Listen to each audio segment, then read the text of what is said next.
खबरें जो आपको सीधे जोड़ती हैं हमसे, जिनका आपकी जिंदगी पर होता है सीधा असर।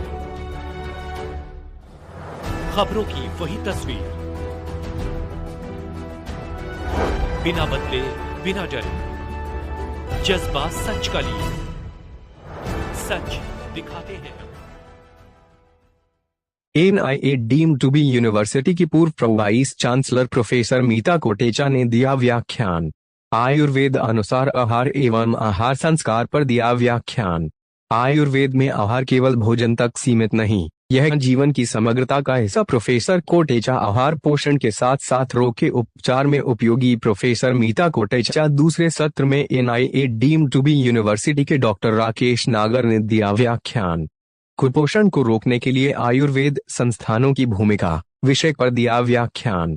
जोधपुर 8 जून 2024। डॉक्टर सर्वपल्ली राधाकृष्णन राजस्थान आयुर्वेद विश्वविद्यालय के कुलपति प्रोफेसर वैद्य प्रदीप कुमार प्रजापति की प्रेरणा से विवि के मानव संसाधन विकास केंद्र के द्वारा एक मासिक विशिष्ट प्रशिक्षण कार्यक्रम के अंतर्गत Rashtriya Ayurveda Sansthan deemed to be university Jaipur की पूर्व vice chancellor professor Meeta Kotecha ने आयुर्वेद आहार एवं आहार संस्कार पर व्याख्यान दिया।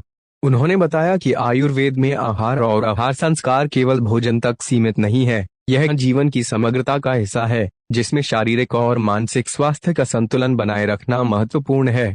इस दृष्टिकोण से आहार न केवल पोषण का स्रोत है बल्कि उपचार और रोग निवारण का भी महत्वपूर्ण अंग है। आयुर्वेदिक आहार और संस्कार हमें स्वस्थ जीवन जीने की कला सिखाते हैं। आहार संस्कार के बारे में बताते हुए उन्होंने कहा कि आहार संस्कार का मतलब भोजन को शुद्ध करने और उसे पचाने योग्य बनाने की प्रक्रियाएं हैं, जिसमें भोजन की शुद्धि, शोधन, पाककला, आहार बनाने की विभिन्न विधियां, अग्नि का संयोग आदि सम्मिलित हैं।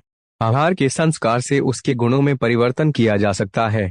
दूसरे सत्र में राष्ट्रीय Ayurveda Sansthan deemed to be university के बाल रोग विभाग के सह आचार्य डॉक्टर राकेश नागर ने बाल चिकित्सा में कुपोषण को रोकने के लिए आयुर्वेद संस्थानों की भूमिका एक बहुआयामी दृष्टिकोण विषय पर व्याख्यान दिया। उन्होंने बताया कि कुपोषण एक गंभीर समस्या है, विशेषकर बाल चिकित्सा में। यह समस्या बच्चों के शारीरिक और मानसिक विकास को प्रभावित करती है।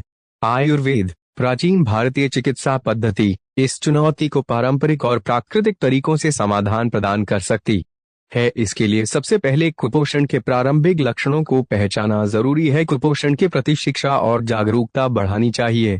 इस अवसर पर प्राचार्य प्रोफेसर महेंद्र कुमार शर्मा, प्रोफेसर चंदन सिंह उपस्थित रहे। मनीष मेहता की रिपोर्ट, जोधपुर, राजस्थान। अगर आप जैसे है ना कि आयुर्वेद में बताया गया किसी रस गुण वीर्य विपाक वो सेम रहेंगे, लेकिन उसका प्रभाव बढ़ जाएगा। क्यों बढ़ जाएगा? क्योंकि एक पॉजिटिविटी हमारे अंदर डेवलप हो गई कि ये प्रसाद है, केवल भोजन नहीं है। इस कारण से उसकी जो न्यूट्रिटिव वैल्यू है, इफेक्टिव न्यूट्रिटिव वैल्यू है, वो बढ़ जाती है। तो भोजन को जब भी ग्रहण करना है, इस तरह से ग्रहण करना है, प्रसाद की तरह से। और जो